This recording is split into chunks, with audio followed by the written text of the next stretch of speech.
पंजाब धान के उत्पादन के लिए जाना जाता है। खासकर बासमती की खेती यहाँ किसानों को अच्छा लाभ देने के साथ ही भारत से विदेशों को बासमती के निर्यात में अहम भूमिका भी निभाती है। लेकिन हाल ही में सामने आई एक खबर इस समय चर्चा में है और वो ये है कि पंजाब को इस साल सरकारी धान खरीद में बड़ा झटका लगा है। अब पंजाब में केंद्रीय पुल के लिए की गई इस बार धान की खरीद पिछले साल की तुलना में 9.7% घटकर 104.86 लाख टन रह गई, जबकि देश के अन्य राज्यों जैसे कि तेलंगाना, आंध्र प्रदेश, महाराष्ट्र तथा मध्य प्रदेश में धान की खरीद में बड़ी तेजी दर्ज की गई है और धान खरीद के मामले में इन राज्यों की स्थिति और मजबूत हुई है। अब पंजाब में इस बार धान की खरीद में 9.7% की गिरावट को लेकर एक्सपर्ट्स कहते हैं कि यह संकेत है कि देश में धान खरीद का पारंपरिक भूगोल धीरे धीरे बदल रहा है। अब पंजाब में इस बार धान खरीद को लेकर सामने आई FCI के आंकड़ों की बात करें तो बताया गया है कि पंजाब में इस बार 1 अक्टूबर से 4 अगस्त तक पंजाब में 104.86 लाख टन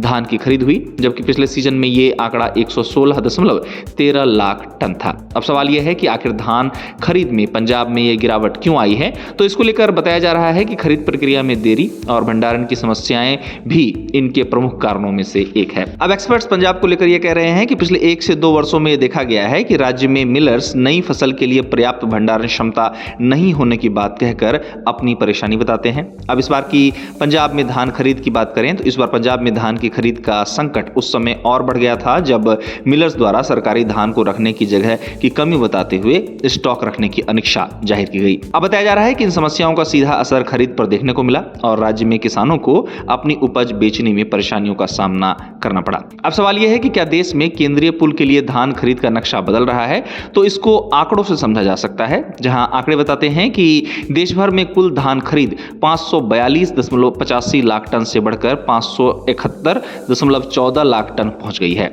जो 5.2% की वृद्धि दिखाती है। अब इससे स्पष्ट होता है कि देश में धान खरीद का दायरा तो बढ़ा है, पर पंजाब को इसका लाभ नहीं मिल पाया है। अब एक्सपर्ट्स ये भी मानते हैं कि तेलंगाना, आंध्र प्रदेश और मध्य भारत में धान के उत्पादन में तेजी और सरकारी समर्थन के कारण धान की खरीद में इन राज्यों में तेजी दिख रही है, तो वहीं पंजाब को भंडारण, मिलिंग और खरीद प्रबंधन से जुड़ी चुनौतियों का सामना करना पड़ रहा है। एक्सपर्ट्स की माने तो पंजाब को इन समस्याओं का समाधान जल्द कर लेना चाहिए, नहीं तो देश की सरकारी धान खरीद व्यवस्था में उसकी पारंपरिक बढ़त और कमजोर पड़ सकती है। गौरतलब है कि पंजाब अनाज उत्पादन के लिए केवल भारत ही नहीं बल्कि दुनिया भर में मशहूर है। चावल से लेकर गेहूं और अन्य कई प्रकार की खेती यहां बड़े पैमाने पर होती है। पंजाब में अनाज का उत्पादन अधिक होता है और सरकार द्वारा इसकी खरीद समय समय पर की जाती है। ऐसे में अनाज को सुरक्षित रखना भी यहां एक बड़ा मसला बनकर सामने आया है। एक रिपोर्ट में हाल ही में बताया गया कि पंजाब के 180 लाख मीट्रिक टन क्षमता वाले गोदाम और 60 लाख मीट्रिक टन क्षमता वाले कवर एंड प्लिंथ अनाज से पूरी तरह भर गए हैं। बताया गया है कि पंजाब के गोदामों में अनाज रखने की जगह कम पड़ने के कारण धान से चावल बनाने का काम धीमा पड़ा है